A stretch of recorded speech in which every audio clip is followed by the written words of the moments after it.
Dice, ¿el dibujo tiene que estar centrado en el margen que nos dio o no es necesario? Bueno, es importante que ustedes traten de centrar lo mejor posible en la hoja siempre cuando hagan la representación de las vistas. Eso es importante, ya que debemos tratar esas son cuestiones que nos mejoran la calidad del trabajo, ¿eh? Siempre hay que tratar de dejarlo lo más centrado posible.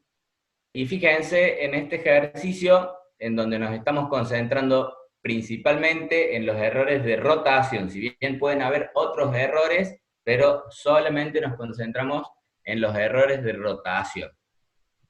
Entonces acá estamos viendo la vista frontal, ese que tiene la letra A, que como dijimos al principio, no hay que ponerle nombres a las vistas, no hay que ponerle nombres a las vistas. El hecho de que tengan una posición, el hecho de que tengan una posición ya nos está indicando, en relación con las otras vistas, cuál es la vista en la que estamos hablando, ¿ok? Tenemos entonces la vista frontal, tenemos la vista lateral izquierda, situada a la derecha de la vista frontal, está perfectamente resuelto. Tenemos la vista superior, que está ubicada debajo de la vista frontal, que está perfectamente resuelto. Ahora, en la vista inferior, que está posicionada encima de la vista frontal, ahí estamos incurriendo en un error. Así que yo les recomiendo que lo analicen, véanlo, a ver si pueden detectar cuál es el error. Lo mismo está pasando en la vista lateral derecha, que está posicionada a la izquierda de la vista frontal. Fíjense, si nosotros giramos 90 grados utilizando el método de rebatimiento natural, hay una incoherencia en la resolución tanto de esta vista, ¿no es cierto? Estamos hablando siempre en la rotación. Tenemos una incoherencia en esta vista y en esta vista, ¿no es cierto? En la inferior y en la lateral derecha. Ahora, como bien dijimos recién, para obtener la vista posterior debíamos hacer dos rotaciones 90 grados, dos rotaciones consecutivas de 90 grados para obtener la vista posterior. Y fíjense acá ustedes este detalle. Vean ahí la inclinación que tiene esa pendiente, que les estoy marcando ahí, y fíjense que sale, digamos, empieza a bajar desde el borde de la pieza para adentro, y en la vista posterior también empieza a bajar desde el borde de la pieza para adentro.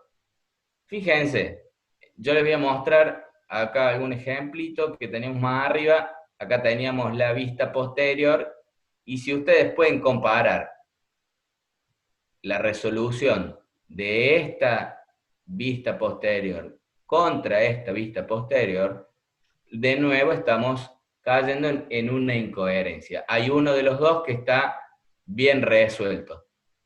Les planteo la duda para que ustedes lo revisen los tutoriales que les hemos subido, revisen el material, las filminas, los PowerPoint, los apuntes. Bueno, avanzamos entonces a la figura 2.3, en donde estábamos hablando de estos errores, problemas con la rotación de las piezas.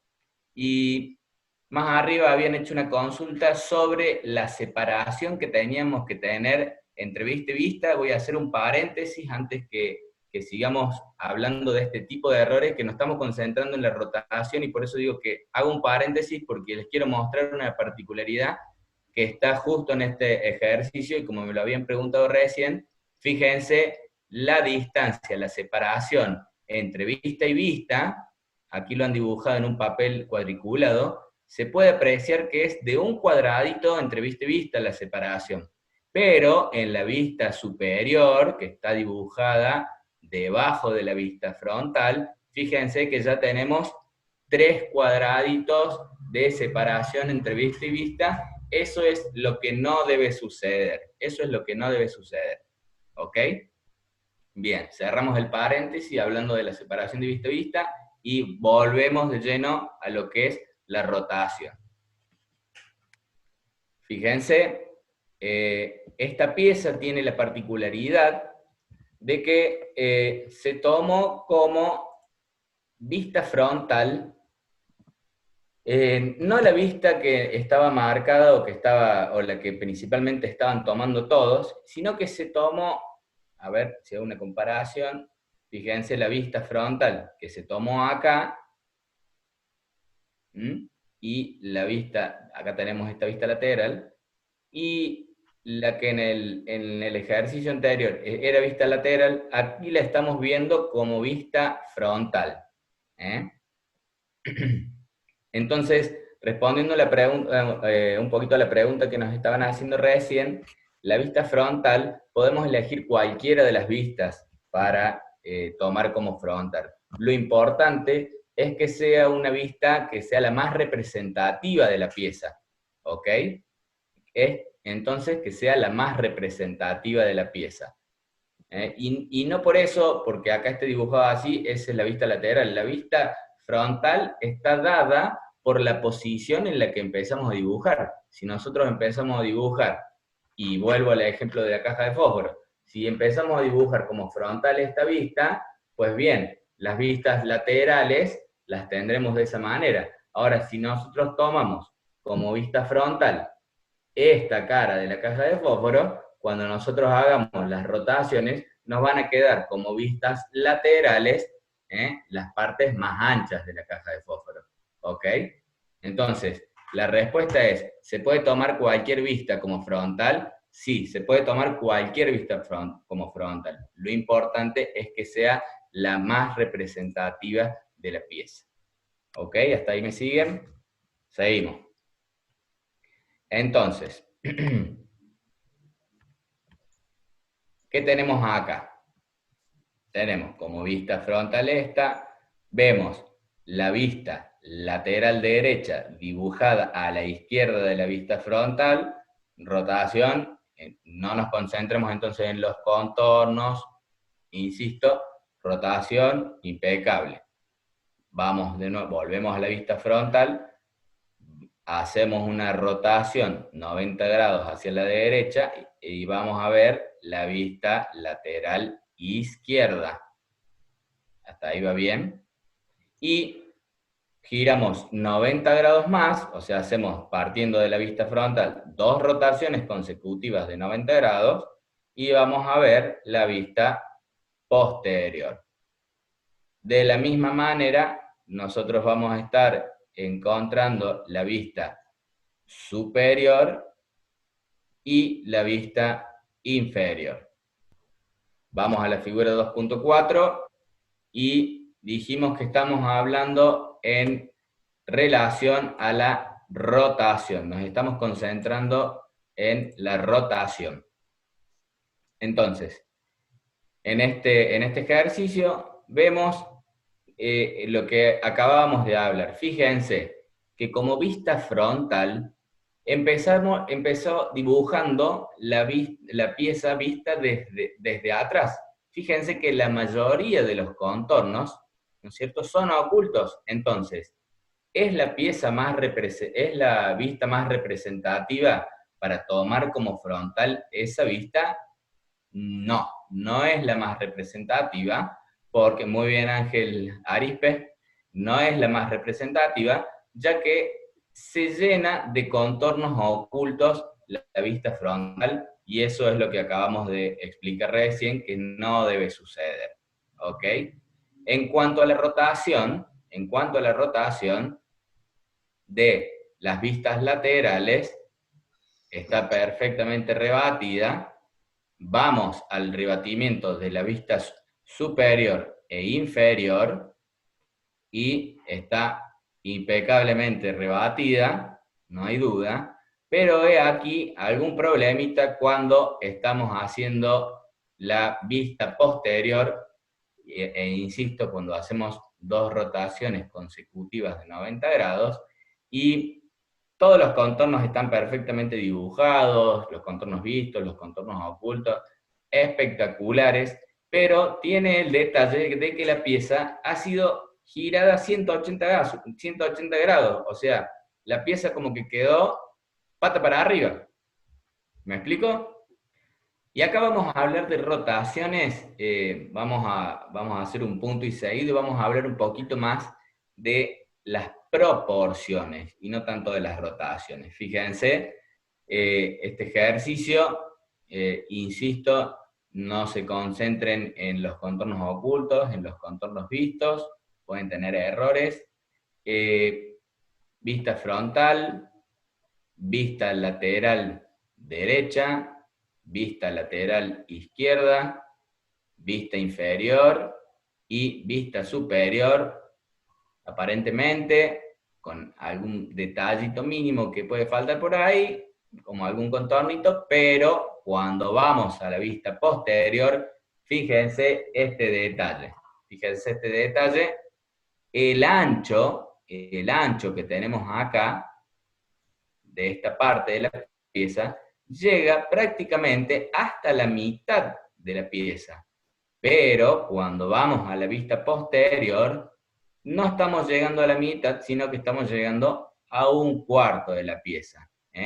Claramente se ve que hay un error de proporciones y esas son cuestiones que debemos estar atentos a la hora de resolver el ejercicio. Tenemos este ancho. Hago una rotación y cuando voy a la posterior es el mismo ancho. Entonces, no debería reducirse el ancho cuando estamos dibujando la vista posterior o cualquiera de las otras vistas. Es importante mantener las proporciones. Avanzamos un poquito más y bueno, acá nos vamos a detener en este tipo de error, en donde hablamos de los contornos vistos y ocultos. Ya damos por resuelto el tema de la posición de las vistas, damos por resuelto el tema de las rotaciones, y ahora nos vamos a concentrar exclusivamente en los contornos vistos y los contornos ocultos. Bueno, seguimos. Entonces, en este momento nos vamos a concentrar en los contornos vistos y contornos ocultos. Y de ahí se van a desprender una serie de preguntas, como, por ejemplo, ¿necesariamente lo que vemos en una vista en la opuesta no se ve? Todas las líneas trazadas, los contornos vistos y los contornos ocultos, ¿son del mismo grosor? ¿Qué significa línea de trazos iguales? Bueno, para arrancar en este esquema, en este mini apunte, digamos, a modo de evolución que ha confeccionado la cátedra, el espíritu de la figura 3.1 es mostrarles, si ustedes se pueden fijar, que está el brillo, digamos, de la foto. Esto seguramente que es un trabajo que ha sido recibido a través de una foto, y no se puede divisar claramente si los contornos son ocultos o si son vistos. Fíjense en este sector, por más que yo haga zoom, no queda claro y no podemos corregir este tipo de ejercicios. Entonces, yo lo que les pido es intentar obtener la máxima calidad a la hora de realizar el escaneo del ejercicio para enviarlo a al correo de la cátedra. Para eso, Silvina de la Llama confeccionó un pequeño instructivo con alguna aplicación que hemos recomendado, si bien pueden utilizar cualquiera, pero hemos hecho un pequeño instructivo para que el escaneo de los ejercicios que ustedes nos envían se pueda ver de manera correcta. Vamos a pasar acá esta parte, ya nos vamos al 3.2, y aquí vamos a hablar entonces un poquito de este ejercicio que si ustedes se fijan, el tema alineación, perfecto, ubicación de las vistas, perfecto, rotación, impecable, y nos vamos a concentrar en los contornos. Y cuando hablamos de los contornos, por ejemplo, fíjense, cuando hacemos acá la vista lateral derecha, que la posicionamos a la izquierda de la vista frontal, yo acá les puse un pequeño dibujo de la pieza inicial. Nosotros lo que estaríamos viendo es una vista desde este lado. Y ustedes aquí, fíjense, este contorno visto que están marcando acá, no se observa ningún contorno visto. Y dijimos, los contornos vistos representan aristas, representan aristas y representan límites visuales. ¿Y qué se entiende entonces por aristas? Las aristas son la intersección de dos planos, es la línea, digamos, si nosotros tenemos un solo plano así, cuando hay dos planos, la intersección de dos planos, la recta formada por la intersección de dos planos, eso es una arista que es lo que nosotros representamos como contorno visto. Y los límites visuales, que también, por ejemplo, cuando tenemos piezas que son cilíndricas, ¿no es cierto?, en donde no hay una arista que esté definida claramente por la intersección de dos planos, en el caso de que sea un cilindro, se genera un límite visual y eso forma una arista, que es lo que nosotros representamos con un contorno visto o con un contorno oculto en el caso que quede del otro lado de la pieza. ¿Ok?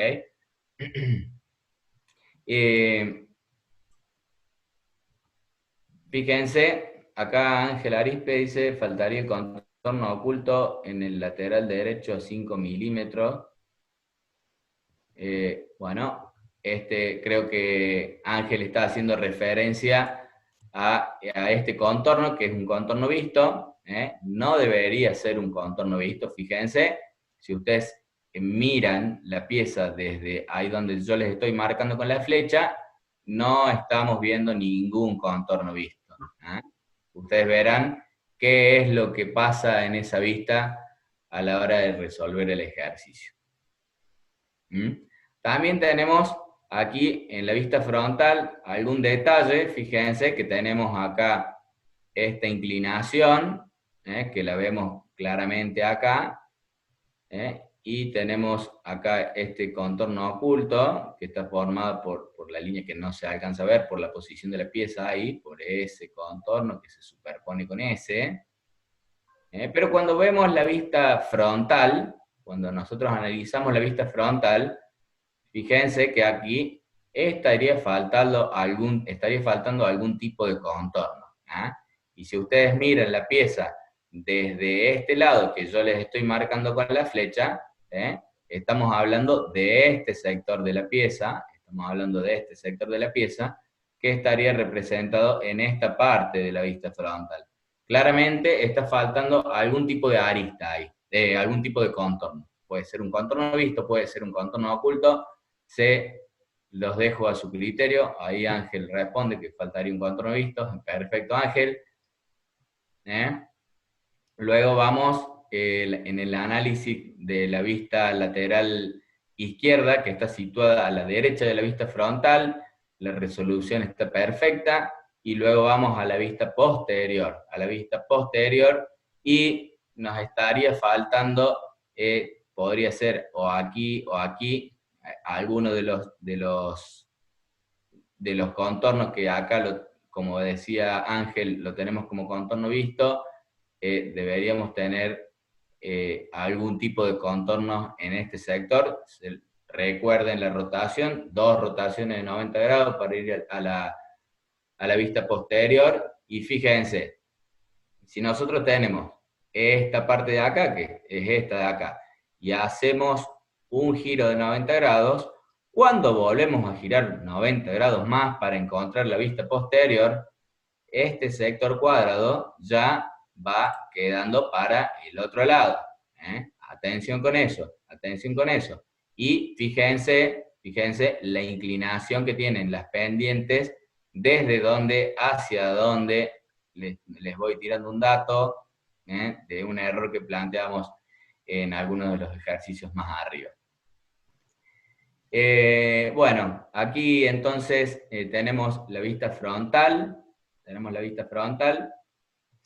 creo que se ve, apenas se ve un contorno oculto aquí, perfecta la resolución de la vista frontal, y cuando veamos a la vista lateral izquierda, que está situada a la derecha de la vista frontal, fíjense, yo aquí les he puesto una referencia de la pieza dibujada en 3D, para que ustedes vean, cuando dibujamos la vista lateral izquierda, estamos hablando de la vista desde este sector que yo les estoy marcando con el mouse, acá.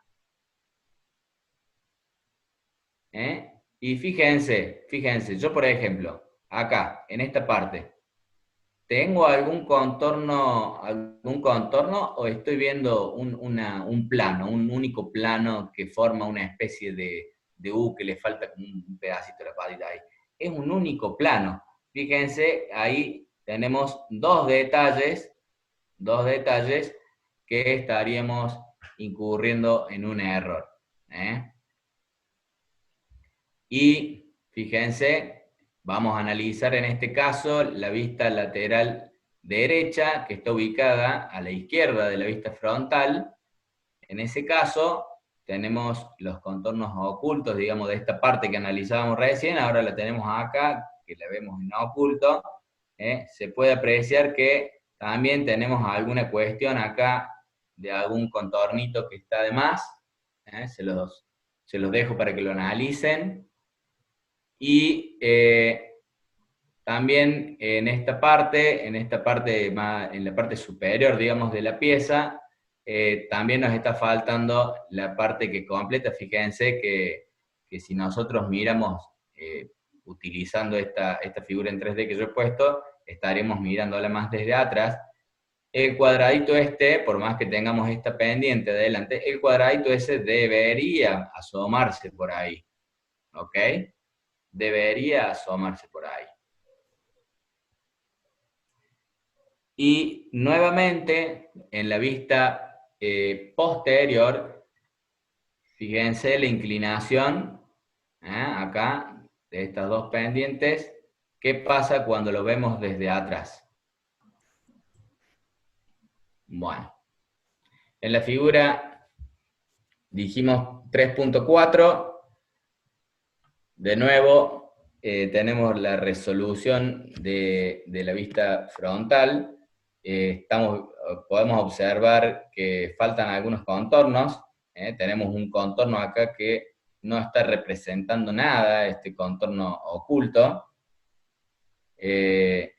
Y las vistas laterales, tenemos esta vista lateral que también le está faltando algún contorno por acá. Tenemos la vista lateral derecha, en donde le están faltando todos los contornos ocultos, digamos, todo lo que nosotros estamos viendo acá como contorno visto, acá no lo estamos viendo. Lo mismo sucede con la vista posterior, que le están faltando todos los contornos ocultos. Y en las vistas superior e inferior, además de que tiene algún problema de rotación, tiene algunos problemitas de algunos contornos de más. Entonces, bueno, hasta aquí hemos llegado con la devolución en general de estos ejercicios que les queríamos mostrar, vamos a hacer un pequeño cierre, donde dice acá que es imprescindible para adquirir una habilidad o conocimiento la práctica reflexiva. No solo ejecutar bien un ejercicio, no es ese el objetivo final, sino fijar una forma de pensar, una forma de resolver, que se adquiere con el abordaje reflexivo de cada problema planteado. No se trata de tener bien el trabajo práctico, el objetivo de la ejercitación es adquirir habilidades específicas, cada una planteada en distintas etapas, que se presentan en cada uno de los ejercicios del trabajo práctico número 1, en pequeños desafíos a resolver. Y con esto les transmito que la intención es, por ahí nosotros no les mostramos la resolución del ejercicio, sino que nosotros les mostramos cuáles son los problemas y cuáles son las herramientas que nosotros tenemos para resolver los ejercicios. Es importante que ustedes aprendan a cómo resolverlo, no que el ejercicio esté bien. Ustedes tienen que aprender a cómo resolverlo. Estos ejercicios que ustedes nos han estado enviando tienen tienen una nota y más allá de la nota, dijimos, el trabajo práctico 1 está comprendido por 7 ejercicios. Está comprendido por 7 ejercicios y esa nota no es el promedio de los 7 ejercicios, sino que es una nota sumativa. Lo que nosotros evaluamos es la evolución de ustedes a lo largo de la resolución de estos diferentes ejercicios para llegar a la nota final del trabajo práctico número 1, que es la composición de todo lo que ustedes han ido desarrollando.